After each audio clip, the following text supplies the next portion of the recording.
You would never eat that all at breakfast. And it's like you sat at your desk and someone came and dumped 100 files on you and said, sort this out, figure it out. That's what a smoothie is to your stuff. Hi, everybody, and welcome back to this week's episode of Her Daily Rhythm. I'm Natalie Smythe, your host on this journey with FemVed, and this space explores women's health through the lens of ancient wisdom and modern science, making it more accessible, embodied, and real.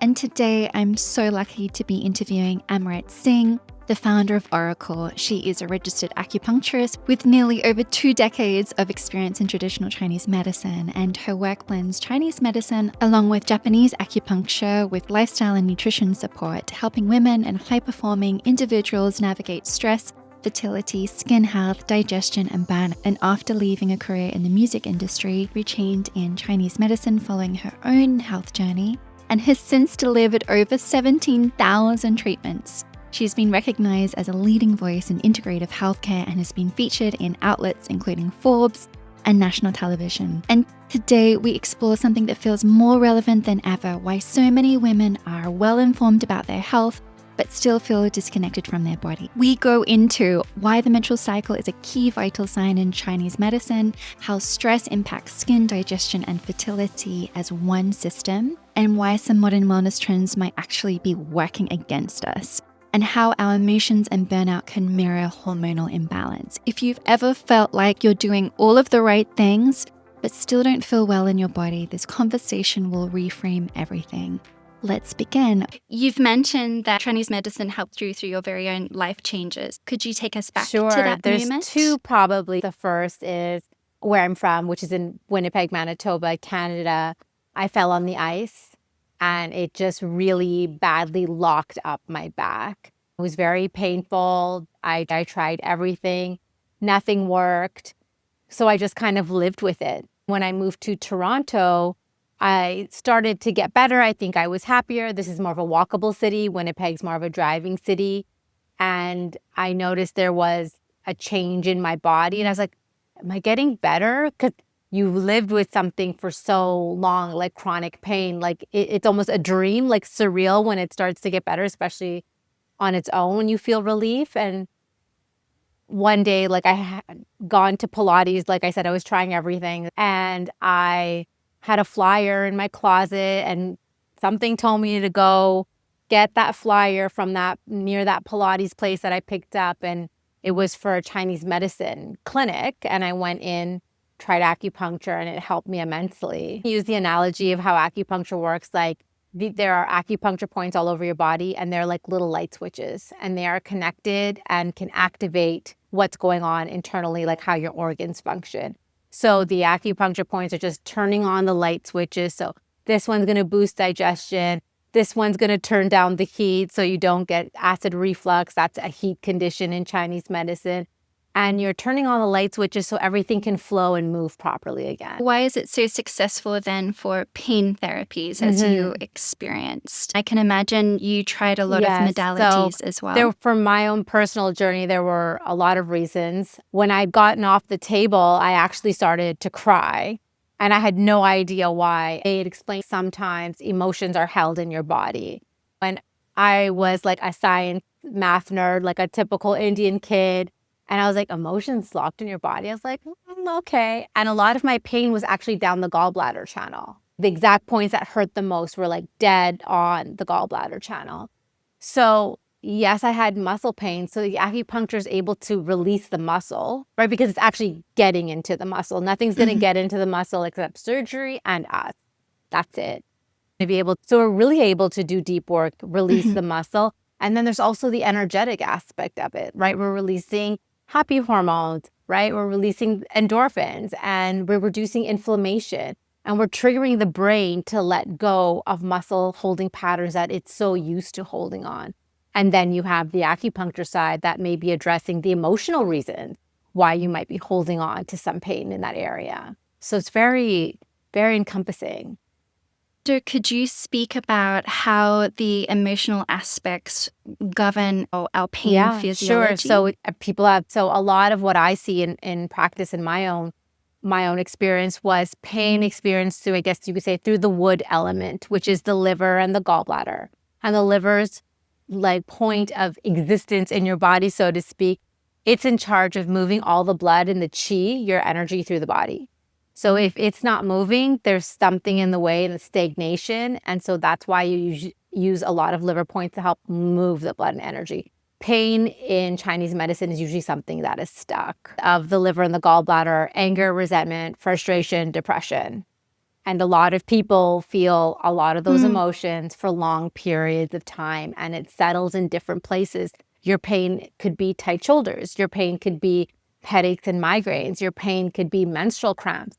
All of those relate to the liver. The liver will play a role in all of those things.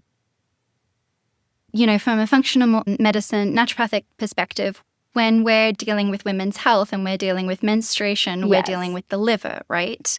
So what is the correlation between the two from that TCM lens and the liver? When Chinese medicine was written, hormones were not a word, right? Like there wasn't testing for things like that. But we knew that there was change and there was flow. And so your emotions and your energy and the flow of hormones related to certain organs and certain times of the month. So it all became a very cyclical pattern that was picked up on. But it didn't necessarily need to be called the luteal phase well before there was testing for hormones. And whether, you know, someone could come in with the most detailed hormonal report, we're going to treat the person the same way because the Chinese medicine pattern is often going to match it. You mentioned on your website how Chinese medicine refers to our periods as tian gui. Tian gui. I know I've probably pronounced that terribly wrong. Water. Yes. Tian gui.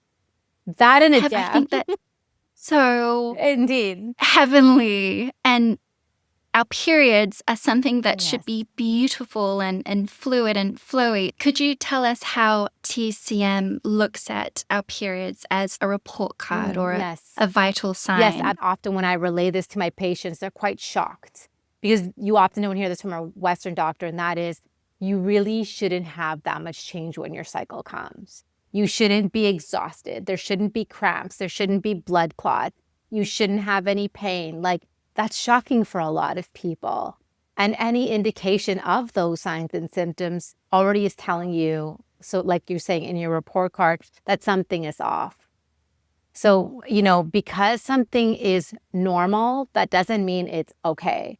So your doctor might often say, you know, oh, your periods are getting lighter. Oh, that's normal.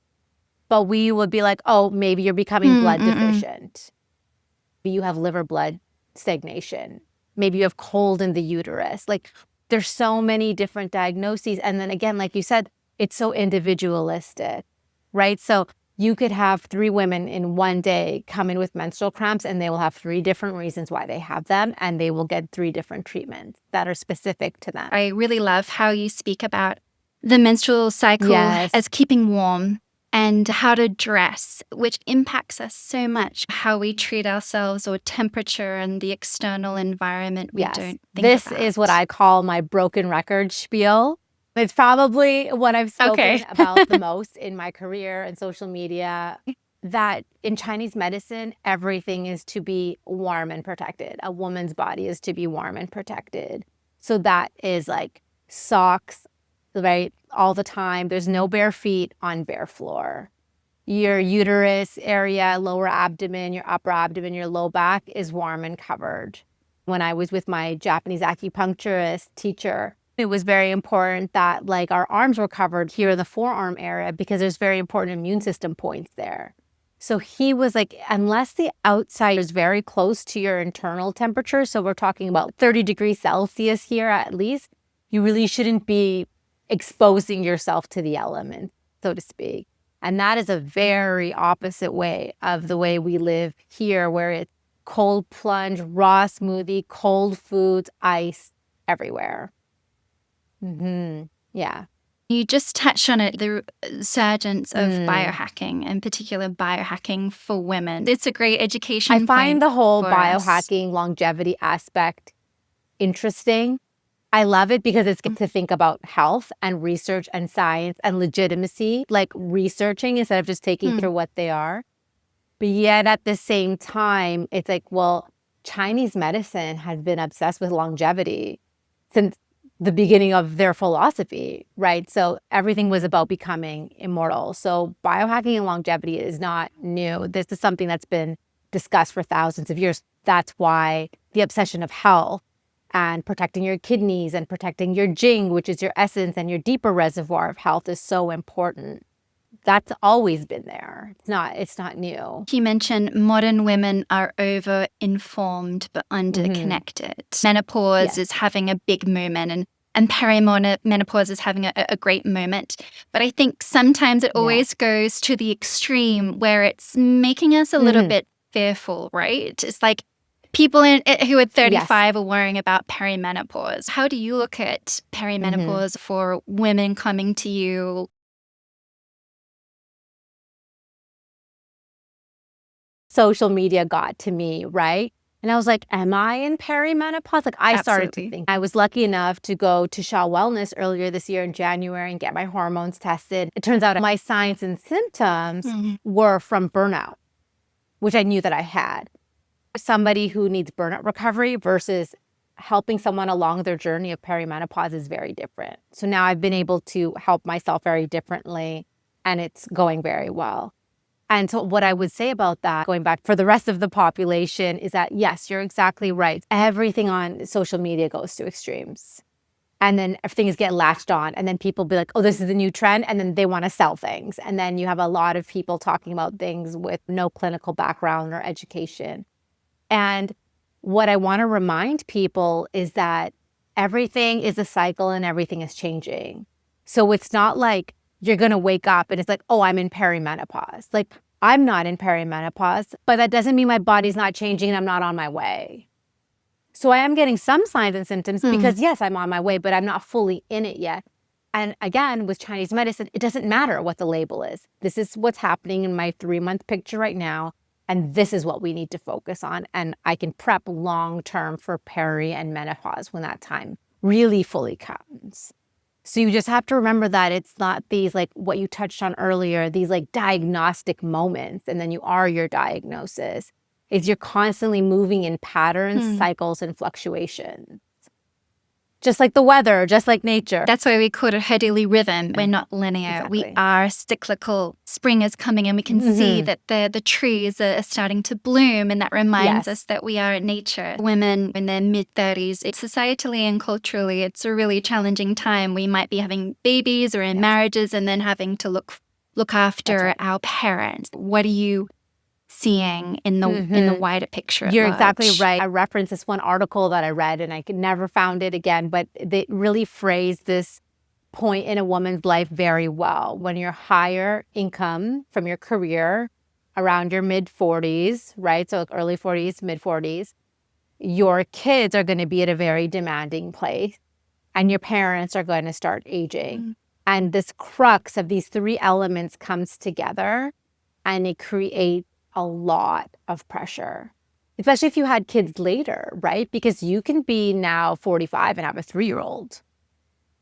So you have a 3-year-old and then you're like peaking in your career and then your parents are aging as well. And I think the best thing to do at this time is if you are younger than that, is prepping your body from 35 onwards so you can build enough blood and energy and chi. And from more of an emotional societal standpoint is boundaries. Saying no to things. We don't have to go to every event. We don't have to host everything either. I think people need to get really firm on their boundaries. Like so much is expected. And then on the top of that, the social media expectations. Like when did everything become such a visual production, right? It's the cultural expectation, it's the comparison. It's also the people pleaser part of ourselves, right? Particularly with women. Women at the top of their game, but there is still this people pleaser aspect in us. In TCM, or what have we seen like in the long-standing literature? So weak boundaries is connected to your spleen. Spleen, stomach, earth element is nurturing. Right? And how do we often nurture ourselves is through food. And that's why it's also connected to your digestive system. And then the emotional kind of aspect is like giving, and where do we get our food from? Mother Earth, which is also a feminine energy. So And it's also in our solar plexus, right? Our digestive system, which is, if you want to go to the chakra system, our power center. So how strong are your boundaries and who are you not letting in, and where do you stand in your own power with that?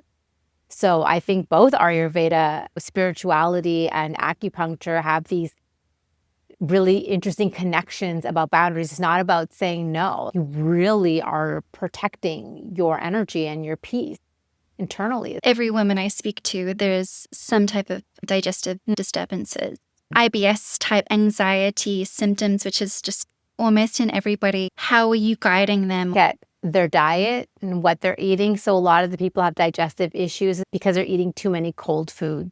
Skipping breakfast and having a smoothie. That is bloating 101. I get patients off that right away. And I often tell them, like, people get really attached to their smoothies too because it's easy. They feel good about it. They feel like they're getting all their nutrients. And then I just explain to them, if you put everything in that it's in your smoothie in a bowl, you would never eat that all at breakfast. And not only would you not eat that much at breakfast, you're drinking it. So you have not stimulated your digestive system. You have not given your brain any signals to the rest of your organs. Your digestive systems have not gotten activated through your saliva, through chewing. There's no signaling. It's like you sat at your desk and someone came and dumped 100 files on you and said, sort this out, figure it out. That's what a smoothie is to your stomach. And if you do not have a strong digestive system, which is not a lot of people these days, and you do not live in a warm climate, it's just too much. So for me, that's like the first kind of step we're taking. Like, what are you eating and when are you eating it? Because I know people are eating smoothies and drinking cold water, and that's going to be the biggest culprit. I go through the nutrition aspect first, lifestyle, nutrition. What are the benefits of cosmetic acupuncture? Yes, most of my practice, 80% is cosmetic. But what I think people don't realize is that it still includes body points. So when they come in, the intake form and the way we discuss your body is the exact same way as if you were still coming in just for a regular acupuncture treatment, because what's going on internally is going to affect your face anyway. So we do need to go into it. What acupuncture is doing is naturally stimulating collagen. So the stronger your skin is, the more lifted everything is going to be, the less fine lines and wrinkles you're going to have, because the majority of the muscles on your face attach to your skin. They're not like the skeletal muscles like in your thigh and in your arm. So if your skin is starting to sag, it's going to start pulling the muscles down. So the stronger your skin, the better. There's a lot of different elements to aging. So cosmetic acupuncture, I kind of say it's the same as microneedling because people understand microneedling in that you're damaging the skin barrier with micro trauma and it's stimulating collagen. So we have that aspect with the needle insertion, which is very fine needles. But then there's still like the more detailed aspect of it, which we can like help release muscles that are holding too much or that are being overused too much. And we can also like bring more energy and blood circulation to the face. So it's nourishing the skin and the tissues. There is some fascia in the face as well. So that's getting released the same way that like you could release a muscle that's being held too tightly. You can release muscles in the face that are holding too much from repeated facial movement. Just a lot of people from being on phones and computers. So that's the main thing, is that you're naturally building collagen.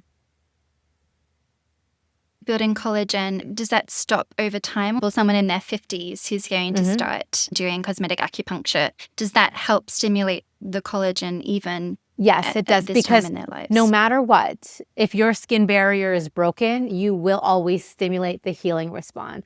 Your skin is your protective barrier from the outside world. So if the skin gets penetrated, the body is right away is going to get on alert to close that up because it doesn't want viruses and bacteria to come inside. So no matter what age, of course, your results are going to be different than if you started younger. But no matter what, collagen will always be produced because it has to. The body is coming to close. So it's going to bring that protein of collagen to close that hole that's there, that micro tear, the micro trauma, so to speak. And then the blood circulation is also going to come and help support as well.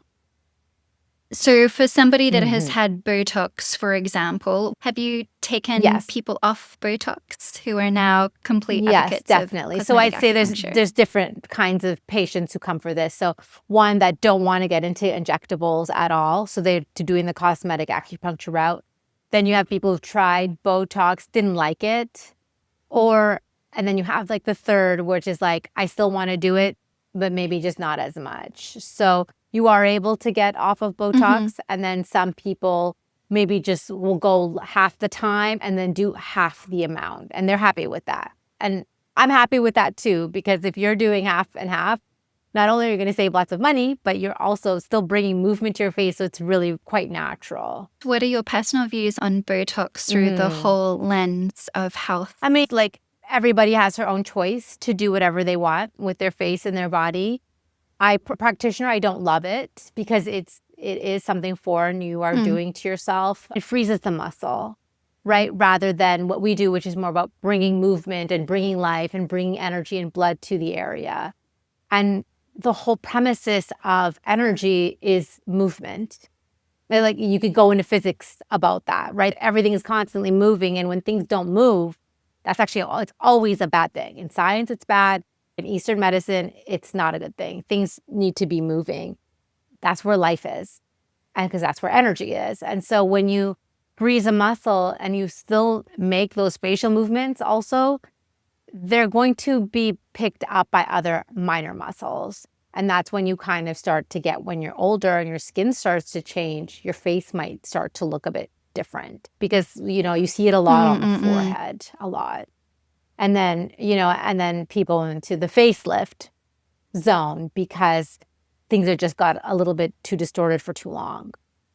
It's too early in the literature to see that, but I guess for girls in their 20s who are taking it, I mean, I guess it's not really a conversation that we would want to get into too much online, but I wonder how would that be affecting their menstrual cycles or their health if girls in their 20s are taking injectables and Botox when we're speaking about chi blood flow alignment. Yeah, no one's really researching that too much, right? Because who's going to pay to research that? Yeah. I think they don't want, that to be researched kind of thing. Sure. But our face is moving and the more energy that's moving through you. Your face in Chinese medicine is your Shen. So we have this energy that like shows, right? When someone's bright or they have a sparkle in their eye, right? Like we have these words and phrases in English language. In Chinese medicine, it's just called your Shen. And the Shen diminishes when there is no circulation. And then you have to start using highlight and like different kinds of makeup, items to like make your face kind of glow when it could kind of just glow on its own a bit. We don't realize how much power we have inside. The quotations over every traditional culture of that she glows and she's radiant, that is actually true when you are living your path. What sign and symptoms do you notice in a woman if she's out of alignment, or what's showing up if her body is out of balance? I mean, that can go a lot of ways. I think your menstrual cycle is going to be your biggest indicator when you're out of balance, but it's either usually that or your digestive system, because those are things that are being regularly. Do you know what I mean? Like you use your digestive system hopefully every day, a few times a day, and your menstrual cycle is being used in a way that something is changing every day. All right. And then you have your period. So those are going to be your biggest indicators that something is off internally, even if you're just going through a hard time, right? Or you're even traveling, right? People travel and their cycles change and their period might become late, and that's all it takes sometimes. So even though your trip was 3 weeks ago, it's affected what's happened 3 weeks later because something is happening every day. So your digestive system and I'd say your menstrual cycle are going to be your biggest indicators. Your Shen, because your Shen comes out when you're in your alignment and you're happy and you're excited. And so when people are not in their alignment, your Shen diminishes.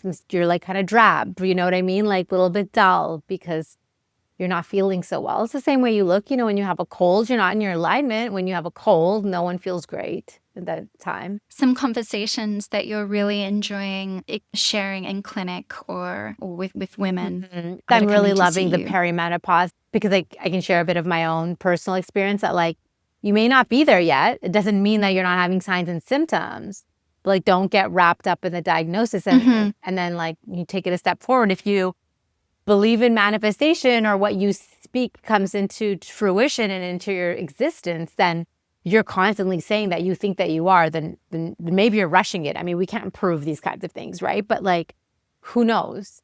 So I really kind of just like love telling people that, because that was so eye-opening for me, that you may be on your way, but you're just kind of not there right now. And I find that really interesting. I love the cold plunge debate. That's a fun one because it's a bit of a heated debate. Could you speak about As that? a Chinese medicine practitioner, I don't love it. That doesn't mean that it's completely wrong. I've seen other acupuncturists do it and, you know, they're right. And then they say like, you know, with a certain amount of yin becomes yang because everything's a cycle. And that is true. So I think if people do it and it helps them with their mental health, I think it's great. As an overarching opinion, it's a no for me. What does it feel like? I've tried to put my toe in. I'm just like, I could never. I just know, you know, and then I talked to my patients. I recently had an article in Forbes about cold plunging. And it was like, when people saw that, they came back to me like, I got so sick after, my periods were like this. I would always get a cold after, like my digestion went this way. And it's just such an interesting debate because the people who love it really love it.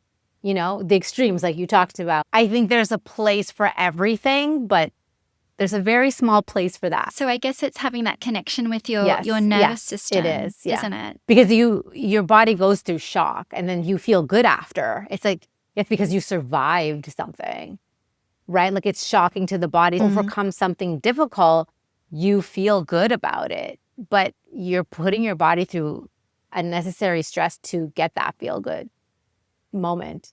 And in our culture, we're continuously raising the bar for like a high achievement. How could you reframe like beauty and ritual as something as an antidote to that pressure? I think that we need to start looking more at like our ancestors, and we need to start looking back at the way things were done for a long time. And women were always, if they were in societies that allowed it, or, you know, classes that allowed it, right? The world was very classist in different ways as it is now. And doing your hair and doing your makeup was always kind of like a ritual. Like we're talking about thousands of years ago, right? Like we were always hair oiling. Like Indian women, we were always hair oiling our hair. Right? And it's an Ayurvedic practice. And yes, there's health benefits to it, but it also gives long, beautiful hair. And there was always this pursuit of beauty. Like that is thousands of years people have been talking about beauty. So, you know, there's a place for these sort of beauty rituals if you want to do it. And I think that's the biggest difference is like, I think you should connect to like what your culture's beauty rituals are, because it's going to start bringing something really beautiful in. And then if you want to do it, if you don't want to do it, then you shouldn't do it to feel pressured, because it's not going to give you any joy. If you don't care about fashion, you shouldn't be like buying all the cool, trendy stuff, because it's not going to bring you any joy. And it's just going to feel like work, and that will snap you out of alignment very quickly. So I think people need to just figure out like what's for them. And I know social media plays such a big part in this. That's what's killing the joy of these beauty rituals that used to just be like so fun. Like doing your makeup when you were a teenager was so fun. And now when I see teenagers do makeup, I'm like, wow, that looks like a lot of work, because you guys do like 20 steps. It's so much. It's like makeup, like your basic makeup look today is not what your basic makeup look was 10 years ago. And like, that's even like so much for me, right? So unless it brings you joy, then great. Connecting with your ancient traditions, connecting with nature, and then follow joy. I think that's something that I'm certainly speaking about it a lot, is like meditation. Just don't do it to create an added to do or stress. It's just follow joy. And whether that's listening to a playlist for 2 minutes, and that will get you in joy and on track, to what's the longer vision for Auracle, for your work, and what do you want to contribute to how women relate to their bodies? I'm really trying to find new ways with Auracle for people to bring wellness at home. That's rooted in traditional medicines like that are coming from Chinese medicine or Ayurveda, that are coming from a genuine place, you know, coming from somebody that also like has studied this kind of medicine or have come from the culture of these kinds of medicines, I think is really important. So that's why that's kind of like in my mission statement, is to like honor the traditions as well. So I really want to bring like these wellness aspects home and make them easy and take the performative production side out of it. Somebody that don't have ice or don't have a smoothie, don't do a ice bath or like give yourself a massage. You can tell them on your menstruation, wear warm clothes. We're designed to want the like really sexy thing or the expensive thing or the packaged thing. And it really is coming back to these honoring the traditional adornment. So like education is the people find me are the people who are meant to find me. And I'm okay with that. You know, I don't have to be the biggest person out there. I understand you are starting a new product so line. Auracle is going to be coming out with some new products very soon, one in the next couple of weeks, and then we're going to do another product drop, you know, drip dropping the products in a few months. So people can sign up and join the Auracle Club to find out about what that is. And I don't want to say exactly what they are, but it's going to be oh really okay, fine. Very exciting, and tools for you to bring wellness home rooted in Chinese medicine. What is the one thing a woman listening to this today could do today that's simple and easy to come back to herself? I will always say to keep yourself warm and covered and reduce the cold raw foods, and it'll boost your energy and you will feel better, and from that you can work from a better place. You won't feel so empty, like gas on empty kind of empty. This emptiness that we're feeling, isn't it? Trying to do and to add, but then the foundation. Yeah, a lot of people's gas tanks are on empty, and I think we just need to fill them up. And by avoiding those things and bringing in more warmth will fill up your gas tank. And I think it's really important. Well, thank you for all of the work that you do, particularly on TikTok. It's so fun, your social media, your practice, having a physical clinical practice and sharing your knowledge, and then honoring the tradition too. So can people come and see you? I'm in Toronto, so I have my practice there, so they can book in for acupuncture. And then online, I will have more classes. So best to just kind of sign up for the newsletter. So there'll be classes, or maybe there'll be pop-ups in a city you're in. Who knows what the new phase of my career will bring. I'm very excited about it. Well, thank you so much for your time, your energy, and your legacy.